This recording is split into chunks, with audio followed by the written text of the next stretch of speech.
যদি কেউ শরীকে কোরবানি দেয় কিংবা একটা গরুর মধ্যে 7 শরীকে কোরবানি দিল, এর মধ্যে কোনো একজনের টাকা হারাম হলে বাকিদের কোরবানি হবে কিনা, কোরবানি জায়েজ হবে কিনা, ওইটা আমরা হুজুরের কাছে জানবো ইনশাআল্লাহ। আসলেও আমাদের সমাজে একটি কথা খুব প্রচলিত, যদি কেউ কুরবানির শরীকের মধ্যে যদি কারো টাকা হারাম হয় তাহলে কুরবানি হবে না।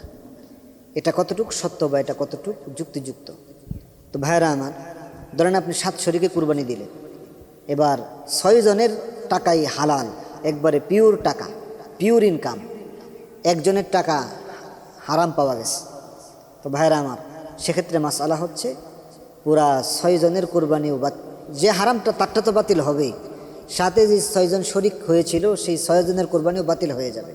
অর্থাৎ এই পুরা পশুর ক্ষেত্রে যারা কুরবানিতে অংশগ্রহণ করেছিল সবার কুরবানি বাতিল হয়ে যাবে, শুধু যারটা হারাম তারটা বাতিল হবে না। কাজেই আমরা যখন শরিক নিব, আমরা একটু খেয়াল করি। অনেকেই কথাটা মানতে চায় না, সবার কুরবানি বাতিল হয় এই কথাটা অনেকেই মানতে চায় না, কিন্তু এটাই সত্য, এটাই বাস্তব, এটাই মাসআলা, এটাই ফতোয়া, বিন্দুমাত্র সন্দেহ নেই। কাজেই আমরা যখন শরিক নিব তখন আমরা একটু ভালো করে লক্ষ্য করব তাদের মধ্য থেকে কেউ সুদে জড়িত কিনা, ঘুষে জড়িত কিনা, হারাম খায় কিনা, কোনো হারাম অর্থ আছে কিনা। সেক্ষেত্রে আমরা খুব বিচক্ষণতার সাথে আমরা নিজেদের শরিকদেরকে নিব। কারো মনের ভিতরে গুস্ত খাওয়ার কোনো লোভ আছে কিনা, বা এই যে বিষয়গুলো আছে, শরীরে যে বিষয়গুলো আছে, খুব কঠিনভাবে আমরা পর্যবেক্ষণ করে এরপরে আমরা নিজেদের শরিকগুলোকে আমরা যাচাই বাছাই করব, নিজেদের শরিকদেরকে আমরা নিব। ভাইরা আমার, তবে আমি কুরবানির ক্ষেত্রে আমি বেশি উৎসাহিত করি যে 5 লাখ 10 লাখ টাকা দিয়ে গরু না দিয়ে শরিকে 7 শরিকে 5 লাখ 10 লাখ টাকা দিয়ে গরু না দিয়ে আপনি 20,000 টাকা দিয়ে একটা ছাগল দেন, 10,000 টাকা দিয়ে একটা খাসি কুরবানি দেন। আমি শরিকদের থেকে, শরিকে কুরবানি দেওয়া থেকে আমি খাসি কুরবানি করাকে আমি বেশি যুক্তিযুক্ত মনে করি, একা কুরবানি দেওয়াকে আমি বেশি ভালো মনে করি, বেশি পিওর মনে করি। কাজে আমরা শরিকে না দেওয়ার চেষ্টা করব, একা কুরবানি করার চেষ্টা করব, প্রয়োজনে আমরা ছাগল দিব।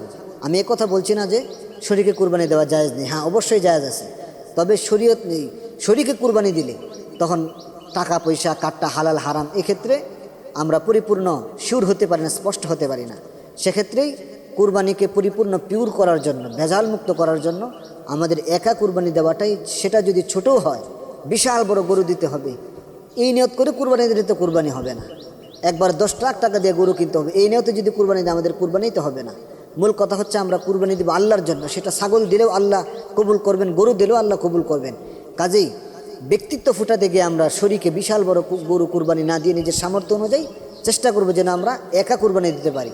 এতে আমাদের কুরবানিটা পিওর হওয়ার সম্ভাবনা বেশি থাকে। আর শরীকে কুরবানিতে যেই কুরবানির যে পিওর যে একটা অবস্থান আছে সেটা থেকে সরে যাওয়ার সম্ভাবনা বেশি থাকে। কাজেই আমরা একাকী কুরবানি দেওয়াটাকে আমরা বেশি নিজেরা বেশি গুরুত্ব দিই।